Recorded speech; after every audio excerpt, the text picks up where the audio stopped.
সমান হয় নাই, সমান হয় নাই। আমার কাছে এই সংখ্যাটা আরো বাড়তে হবে। খুশির সংবাদ শেয়ার করে দিতে পারেন, কারণ আমাদের কাছে দুইটা জিনিস আছে, এক হচ্ছে দোয়া আর দ্বিতীয় হচ্ছে মানুষের কাছে পৌঁছে দেওয়া আমাদের এই বিজয় গাথার গল্প।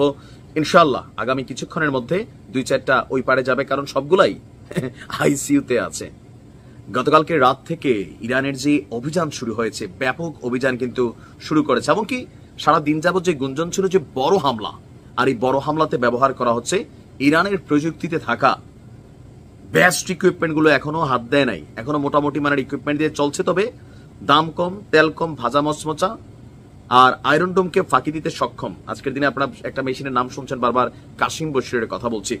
দর্শক, ইসরায়েলের মধ্যাঞ্চলের হাইফা শহর এবং তামরা এবং তেল আবিব সহ যে সকল জায়গায় ইরানের ক্ষেপণাস্ত্র হামলা হয়েছে, সেখানে 7 জন ইসরায়েলি সেনা এক সামরিক চৌকিতে হামলার ফলে মুমূর্ষ অবস্থায় তাদেরকে হাসপাতালে নিয়ে যাওয়া হয়েছে। ইসরায়েলি গণমাধ্যমের বরাতে বলা হচ্ছে যে তারা আইসিইউতে আছে। আর এই তথ্য নিশ্চিত করেছে কে? এটা ইরানের পক্ষ থেকে নিশ্চিত করা কোনো তথ্য না, খোদ ইসরায়েলের সেনাবাহিনীর একজন মুখপাত্র এই তথ্য জানিয়েছেন। আর এই নিউজ প্রকাশ করেছে কে? Times of Israel.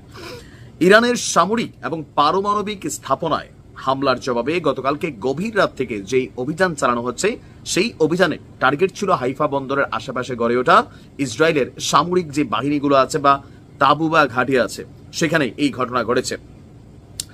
আর এছাড়া রাতভর বা যে কয়েকটা মিসাইল গেছে উড়ে ইসরায়েলের বাণিজ্যিক নগরী তেল আবিব, রাজধানী হিসাবে যেটা এখন চিহ্নিত আমরা চিনি, সেখানেও বড় বড় ভবনগুলো এমনকি নিরাপত্তার জন্য যে সামরিক চৌকি এবং স্থাপনাগুলো আছে, সেগুলো ক্ষতিগ্রস্ত হয়েছে।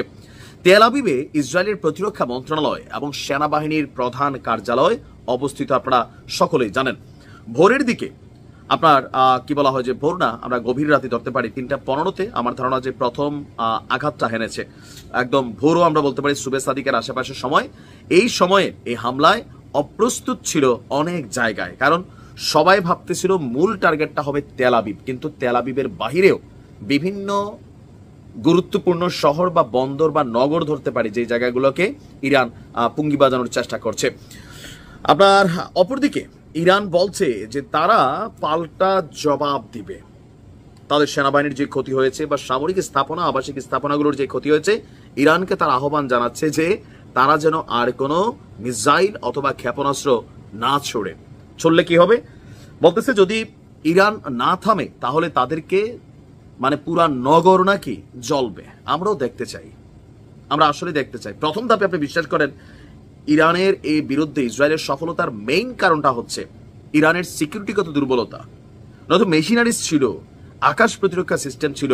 আপনারা ইসরায়েলের যেই প্রকাশ করা ভিডিওতে দেখছেন যে হামলার কয়েক ঘন্টা আগে মোসাদের সদস্যরা কিভাবে একটা বড় ধরনের অপারেশন চালাই ফেললো। ওই অপারেশনটাতে কি করছে? প্রথমত যেই যে এলাকাগুলোতে হামলা করবে তারা বিমান দিয়া, তারা তো জানতো সেই এলাকাগুলোর আকাশ নিরাপত্তা সিস্টেম যেটা, সেটাকে প্র্যাকটিক্যালি ফিজিক্যালি গিয়ে এরা গুড়াই দিছে, কোনোটারে অফ করে দিছে। আমি এই জায়গাটাতে আশ্চর্য হয়েছি, এত গুরুত্বপূর্ণ স্থাপনাগুলো সেখানে মোসাদ কিভাবে ঢুকলো, ইরান কেন ঘুমাই থাকলো? আর বাঘেরি ভাই সহ আরো যারা বিভিন্ন বাহিনীর প্রধান আছেন, তাদের মৃত্যুর বিষয়টা আমার কাছে মনে হয় ইরানের ভেতর থেকে গাদ্দারি চলছে।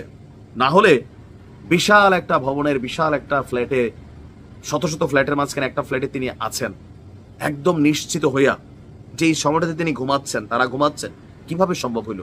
ভেতরে গাদ্দারদেরকেও বের করতে হবে। ইনশাল্লাহ বিজয় আসবে। ভালো থাকুন।